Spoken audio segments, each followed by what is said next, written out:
Smith in 1950, a beatnik weirdo living in New York City. His huge collections were insane, of Easter eggs and paper airplanes, and rare records. He had about 1,060,000. To change America through music was his hope, and to make some money, because he was broke, he compiled a triple-decker collection of songs from his records, released as the Smithsonian Anthology of American Folk. On a Monday morning, just around 9 o'clock, the great ship Titanic began to reel and rock. Husbands and wives and children lost their lives on this island when that great ship went down. Smith's plan began to work as foretold. This weird music began to take hold. It sparked an interest in these forms of life underground from the norms, and soon millions of folk records were being sold. So by the early 1960s, Joan Baez, Bob Dylan, Phil Oakes were all inspired by those old folks. Then one strange duo of downtowners called the Holy Modal Rounders began to make it more anarchistic with weird voices and drug jokes. Mom's out there, switching in the kitchen, and Dad's in the living room, grousing and a bitchin'. I'm out here, kicking the gong for euphoria, euphoria. When your mind starts reeling and walking, your inside voice starts reeling and walking, floating around on a belladonna cloud, singing euphoria. That was 1964. Then, in 1965, Lou Reed and John Cale in a Ludlow Street dive recorded a demo with a similar musical spin, sounding like the Rounders' acoustic guitar and violin, with even more New York street drug jive. Hey white boy, what you doing uptown? Hey white boy, you chasing our women around? Pardon me, sir, nothing could be further from my mind. I'm just waiting for a dear, dear friend of mine. I'm waiting for the man. Well, in 1965, the Holy Modal Rounders met some other intellectual thugs on East 10th Street who called themselves the Fugs. The Fugs were recorded by that same Harry Smith, playing the punkiest songs yet to exist. Lo-fi, noisy stuff about poetry, sex, and drugs. I don't have a bedtime, I don't need to come, for I have become an amphetamine bug. If you don't like sleeping and don't want to screw, then you should take lots of amphetamines too.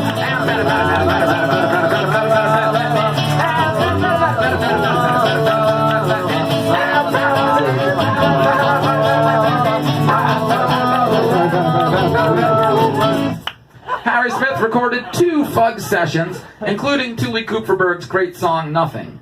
Monday, nothing. Tuesday, nothing. Wednesday, Thursday, nothing. Friday for a change, a little more nothing. Saturday, once more nothing. Fucking nothing, sucking nothing. Flesh and sex, nothing. The world's great books are a great set of nothing. Social anthropology, I got nothing, Not a goddamn thing. The Fugs were real poets with real topics to speak out, and through the new hippie underground, this weird music could leak out, beginning the punk idea that anybody could do it without needing much musical ability to it, and this new crazy music was soon called Freak Out. In 1966, the Fugs signed to New York label ESP. The same label put out a freak out band called The Gods, spelled with a Z. The Gods accomplished the feat of making even the Fugs music sound sweet, with the least musical folk punk racket in history.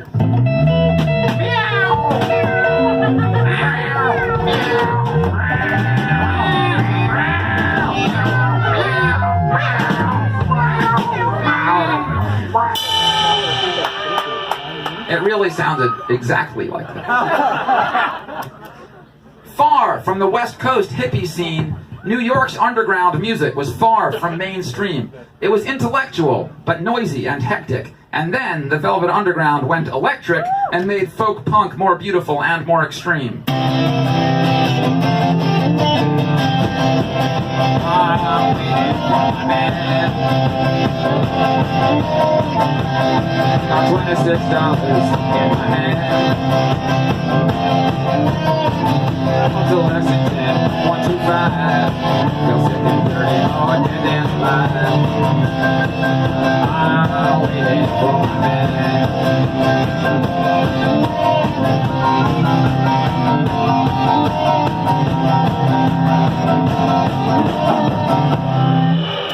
nothing could stop New York's strange folk punk tide.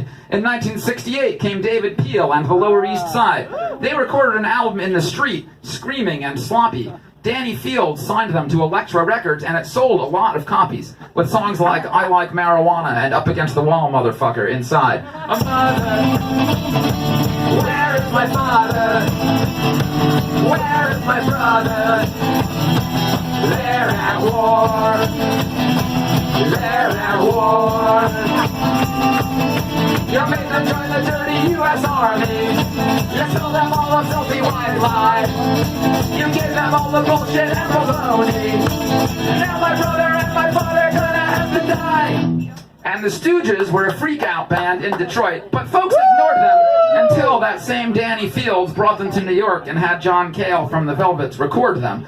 While most acid rock was turning into progressive, the Stooges instead pushed the raw and aggressive, and Iggy Pop sang about degradation and boredom. Alright, well it's 1969, okay. War across the USA. It's another year for me and you. It's another year with nothing to do. It's another year for me and you. Another year with nothing to do. Well, there's nothing to say goodnight.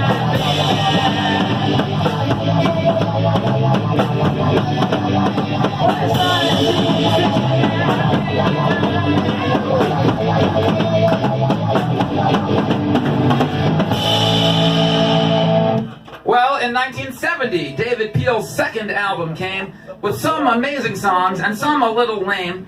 In most pre-punk histories, David Peel is forgot because he was a hippie singing lots of songs about pot. But his second album is the first album with the real sound that electric punk rock soon became.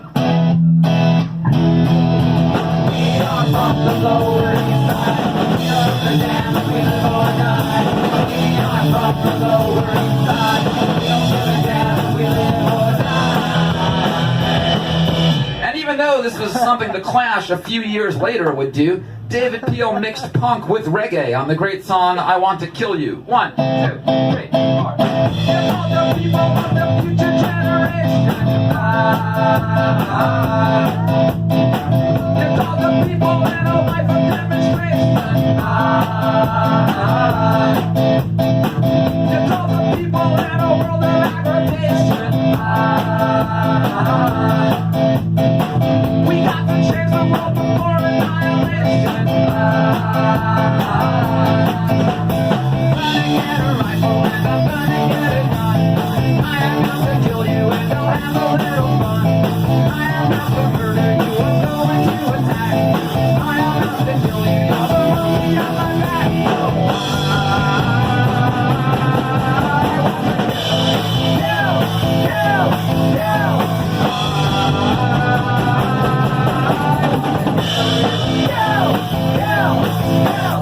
In 1971, Lester Bangs first writes the word punk to describe 60s enthusiastic teenage rock junk. In 1972, New Yorker Lenny Kaye puts out the 60s garage rock compilation Nuggets and coins the phrase punk rock in the liner notes of it, although punk rock would soon come to mean something different from the 60s pop songs that Lester and Lenny thunk. Like this one. Well, I feel the West and I feel so bad. You're the best girl that I ever had. I can't get your love, I can't get satisfaction. All the little girls I find in reaction. And I feel like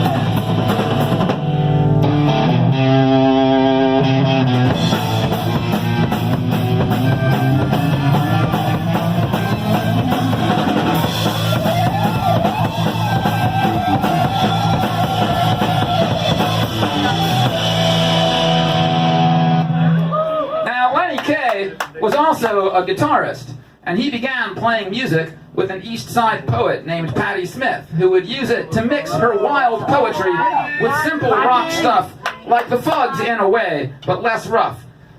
A mixture of high art and low art and a way to fuse it. Jesus died. not mine.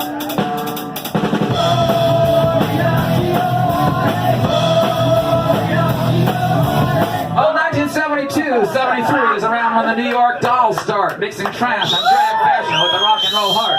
The Johnny Thunders, David Johansen sound mixed the old-style simple rock with the new New York underground and sort of defined the moment when stupid on purpose became the new smart.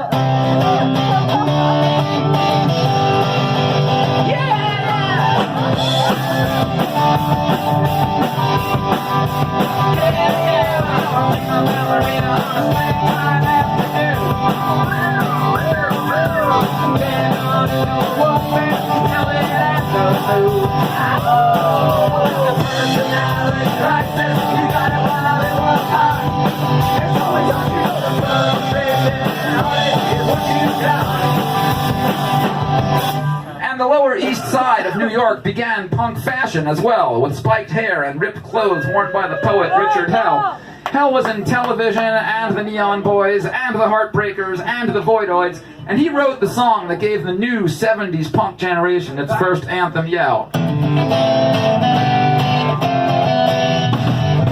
was screaming, get me out of here, before I was even born. It's such a gamble when you get a fish. It's fascinating to observe what the mirror does, but when I'm gone, it's for the wall that I set a place. 'Cause I belong to the black generation, but I can take it or leave it each time. Yeah, I belong to the generation, but I can take it or leave it each time. 75, TV starts having punk shows with television, Patti Smith and the Ramones. 76, punk fanzine began, and the whole thing moved to England. England stole all the credit, and that's how it goes. The end.